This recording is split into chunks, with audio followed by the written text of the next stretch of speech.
Okay, so let's talk about acceleration, ano? Acceleration is the change in velocity.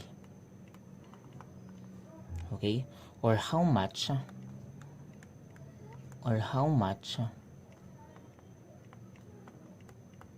the velocity is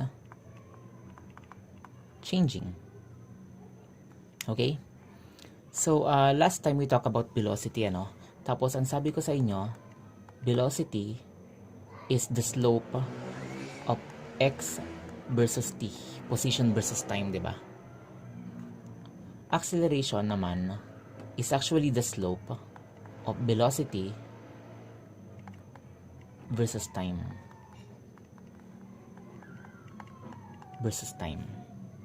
Okay? Yung position versus time graph, 'di ba, yung slope niya is delta x over delta t. So itong acceleration, ang slope niya is delta b over delta t. Okay ba 'yan? Sir, kung ang velocity ay position versus time graph, ang acceleration ay velocity versus time graph, meron din kayang acceleration versus time graph, okay, which is delta a over delta t. Meron kaya niyan? Okay, so meron noon. We call it jerk. Okay? We call it jerk. Ayan. So velocity, acceleration, jerk. Pero itong jerk na to, ano? Acceleration versus delta A versus delta T, acceleration versus time graph. Higher derivatives na yan ng position versus time graph. So hindi na siya natin i-discuss. Hanggang acceleration lang tayo. Binanggit ko lang, of course. Pero na-observe natin yan, ano, in everyday experiences. For example, we are riding a vehicle. Na-experience natin itong sudden change in acceleration. Okay? Kasi itong velocity, di ba, change in position over time. Acceleration ay change in velocity over time. Itong jerk naman na to, change in acceleration over time. Madali natin itong na-observe in our everyday experiences when we are riding a vehicle, of course. For example, nagkaroon ng sudden acceleration, nagkaroon ng change in acceleration, then our body will suddenly move backward. Okay? So, yun jerk. A sudden change in balance, kumbaga. O kaya naman, pag nagpa-park yung vehicle na sinasakyan nyo, for example, mabagal yon, then constant yung acceleration, mabagal, pabagal ng pabagal, yung velocity. And then, suddenly, mas bumagal pa lalo. Nagkaroon ng change in velocity, mas bumagal pa siya lalo. Kaya naman, our body will suddenly move forward. Okay? So yun yung jerk na tinatawag. Acceleration versus time graph, or yung change of acceleration over a period of time. So, yung pinagbago ng acceleration. Okay? So, balik tayo dito sa acceleration. Now, in this particular lecture, we will only talk about constant acceleration. Okay? So, constant acceleration lang. Hindi natin i-discuss itong changing acceleration. Itong changing acceleration na, right? So, constant acceleration, ibig sabihin, yung change of velocity is constant. For example, best example nito pala is free fall. Di ba constant acceleration yun? 9.8 meter per second squared. Lagay ko nga dito. Example, acceleration due to gravity, which is 9.8 meter per second squared. Ayan. So, ang ibang tawag dyan is uniformly accelerated body. Sabing uniform means constant. Okay? So, throughout this discussion, this lecture video na ito, this tutorial, ang i-discuss lang natin is constant acceleration. Alright, so, this has two cases. Yung constant acceleration na ito, Case 1 is yung object starts from rest.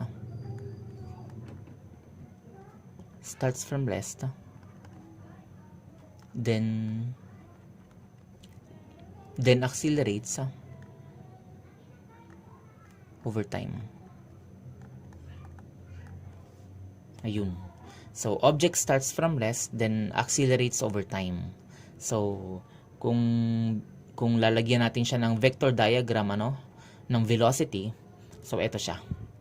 So, object starts from rest, eto ka, nag-starts from rest,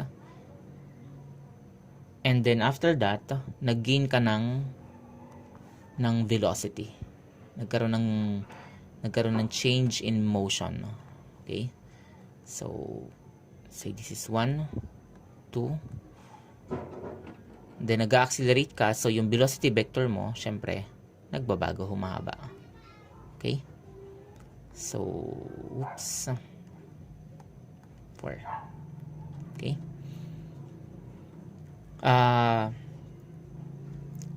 So again, for case 1, object starts from rest, then accelerates over time. So nag-start ka from rest, and then nag-accelerate ka, ibig sabihin bumibilis.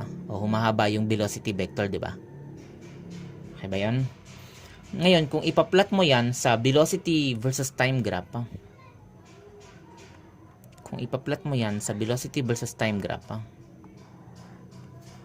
ito yung time sa ilalim. Then nag-start ka from rest, so sa origin, okay? And then what happened? Constantly, nag-accelerates ka.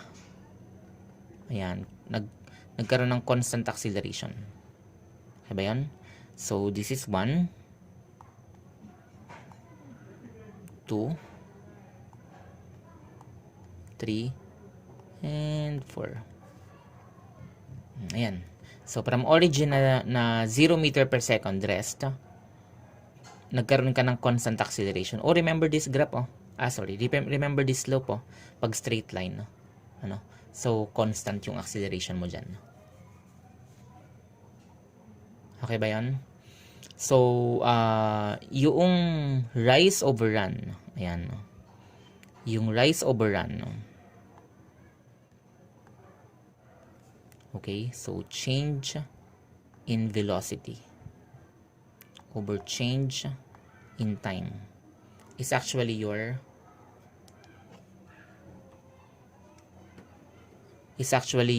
acceleration. Change in velocity over change in time is your acceleration. Alright, so for case 2,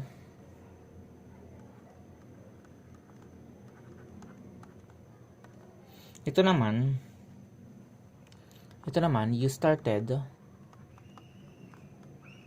with initial velocity. So, meron ka na kaagad na velocity initially. So, not from rest kagaya nun sa case 1. So, you started with initial velocity and then you decelerate.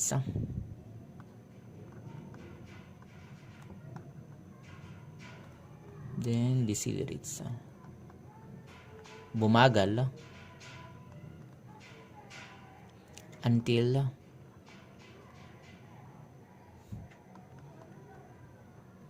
it halts or stops. Okay? Then gains velocity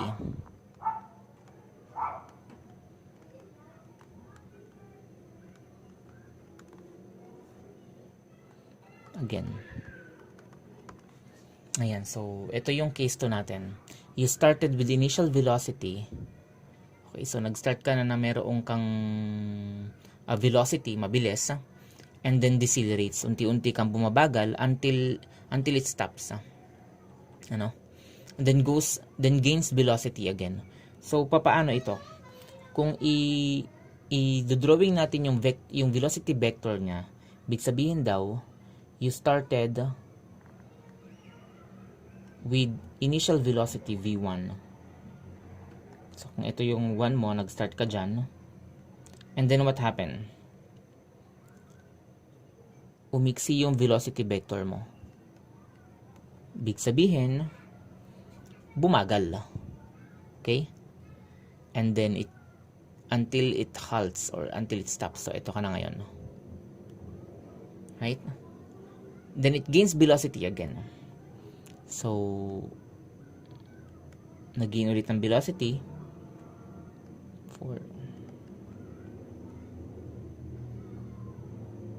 hanggang sa bumili siya ulit. Ayan. So ang pinaka-example natin ito is this. You throw an object. Object thrown vertically upward. Vertically upward. Okay? Reaches sa highest point.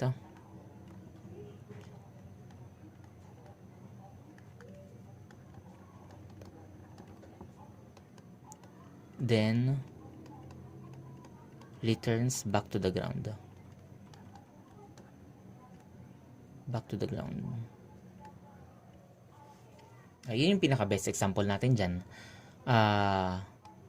Object thrown upward with initial velocity. Siyempre, ihahagis mo yun. So, may initial velocity ka agad yun.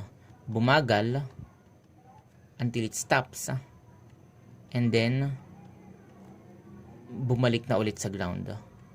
Gaining velocity as it approaches the ground. Ayun yung best example natin dyan.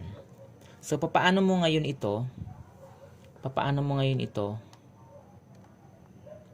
yan, no? Paano mo ngayon to i-interpret sa graph? Okay? Nag-start ng initial velocity. May initial velocity. Bumagal, tumigil, and then gains velocity once again. Okay? So, tingnan natin.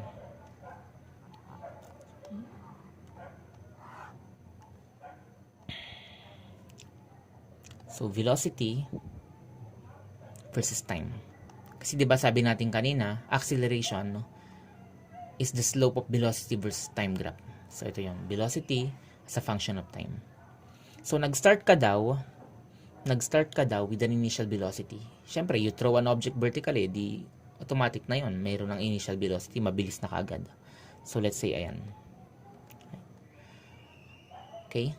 And then, as it goes up, of course, bumabagal because of gravity, nagde-decelerate. So, kung ito ay 0, origin mo, 10, 20, 30, 40, let's say, 5, 10, 15, 20, so, bumabagal yung velocity. Okay ba yun? So, syempre, pababa yan, edi bumababa yung value ng velocity. Okay ba yan? And then, what happened?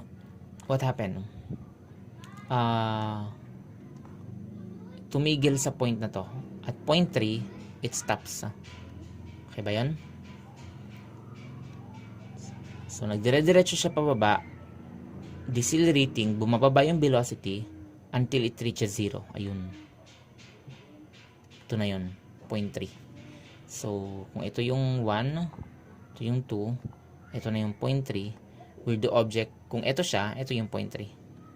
Where the object reaches a highest point, it stops right there. Okay?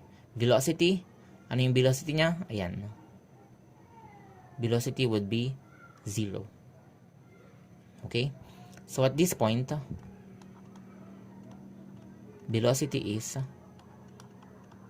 0. Okay? Kasi naman class, when you throw an object upward, within a fraction of a second, at the instant it reaches the highest point, kapag nandito na siya, at the highest point, it will stop. Hindi naman siya titigil talaga na ma-observe mo talaga tumitigil. Siyempre hindi ganoon, ano, it's madness. It will stop within a fraction of a second in a very very small interval of time. Okay? So sa tuktok, it will come to rest. Ayan, at rest siya, pero within a fraction of a second. Okay ba yan? So velocity is 0, speed is also 0. Okay? And then after that, mula dito, nagina ulit siya ng velocity. Okay? So syempre, kung ito ay 0, 5, 10, 15, 20, edi ito ay negative 5, negative 10, ano, sa Cartesian coordinate, negative 15, negative 10, negative 15, diba? Negative 20, okay? So, from rest, dito sa tuktok, magiging naman na ulit siya ng velocity. Yun nga lang, negative. Okay ba yun? So, 0.4, pwede ito, 0.5. Sorry. 4. 0.4. Ito naman yung, ito, 0.5. Okay?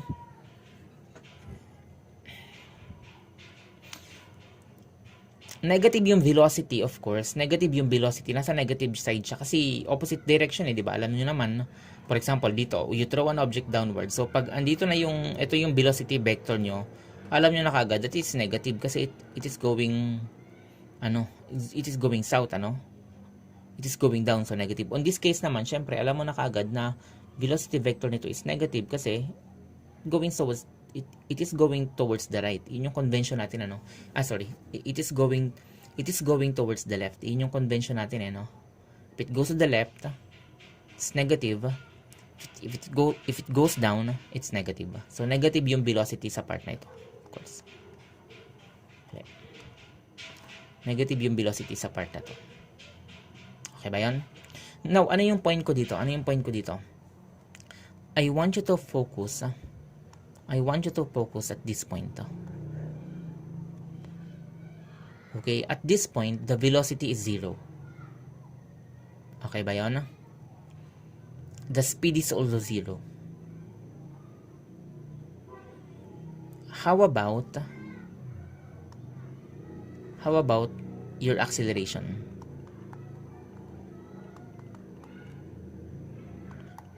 At this point, ano yung value ng A sa point na to? Okay? Wag malito ha, baka sabihin nyo, sir, it is 0 kasi nandito siya, oh. So 0 yung acceleration. Hindi.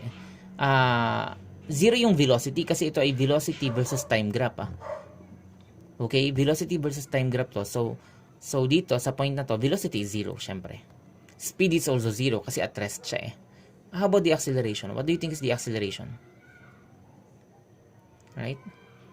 So acceleration is non-zero. So ito yung point ko dito, class. Ito yung point ko dito.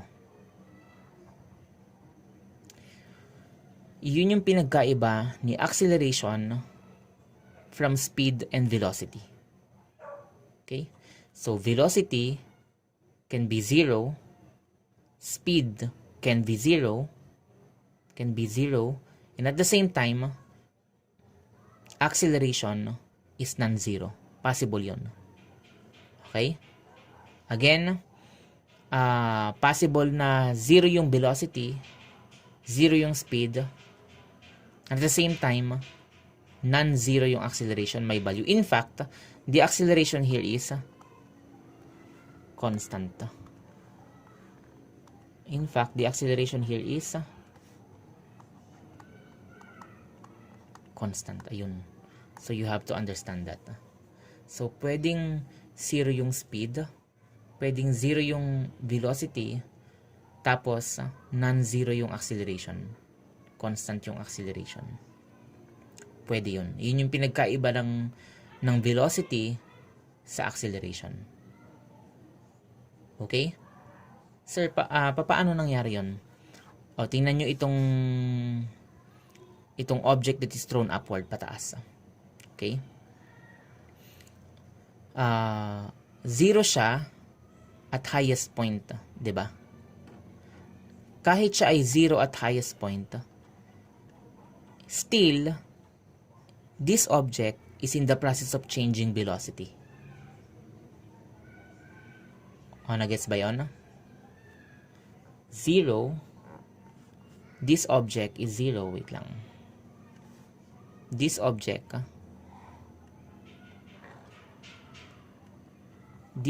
at the highest point has zero velocity, but on the process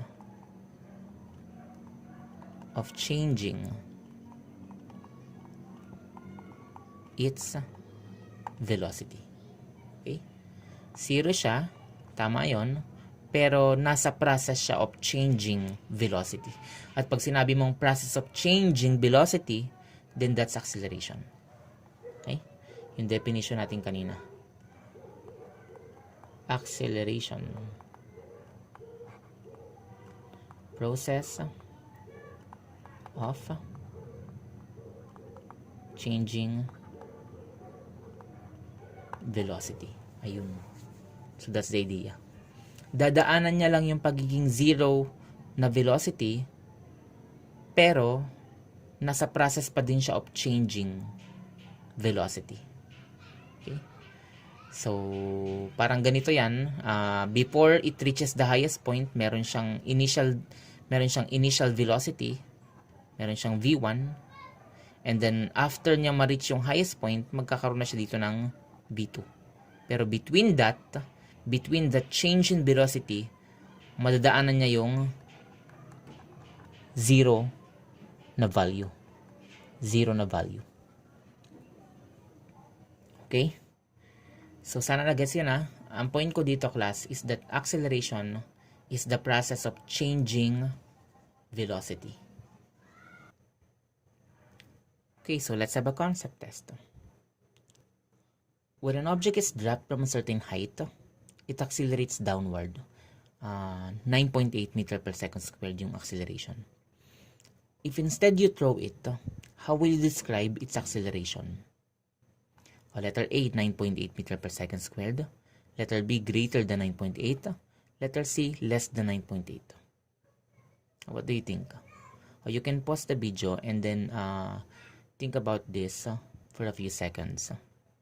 Okay? Alright, so the correct answer is letter A. 9.8 pa din. Okay? So, paano nangyari yon? Alright, so let's draw a free body diagram. So, for the first case, you drop down an object. And then from rest, it slowly accelerates. Pabilis ng pabilis. So, V1, initial velocity mo is 0. Acceleration mo is 9.8 meter per second squared. Now, instead of dropping it, like in this free body diagram, instead of dropping it, you throw it downward. So, you started with initial velocity. Ayun. B1 is X amount. And then, it accelerates downward. Right? So, how will you describe its acceleration? And the answer is 9.8 meter per second squared pa din. Okay? So, paano nangyari yun? When you throw this object, the moment the object was released from your hand, it will be subjected to gravity. Ayun. So, once na nabitawan mo siya, 'di ba? Pag binato mo, once na binitawan mo na siya, it will be subjected to gravity. And once it is subjected to gravity, mag-accelerate na siya ng 9.8 meter per second squared. Okay? So parang binigyan mo lang siya ng initial velocity, pero once it is in the air, same pa din yung acceleration niya as this kapag binitawan mo lang siya. Okay? Ito kasi the moment na bitawan mo, it will be subjected to gravity. It will accelerate at 9.8, di ba? Ito naman, binigyan mo siya ng initial velocity, pero once na na-release mo siya sa kamay mo, ganun din, same thing with this, it will be subjected to gravity, which is 9.8 meter per second squared. Nagets ba yun? No?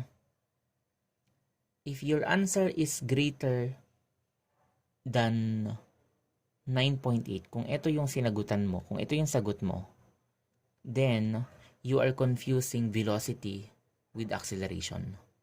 Okay? Pag ang tanong ko dyan, dito, halimbawa sa concept test na to, ang tanong ko is, how will you describe the motion? Diba? How will you describe the motion? How will you describe the velocity?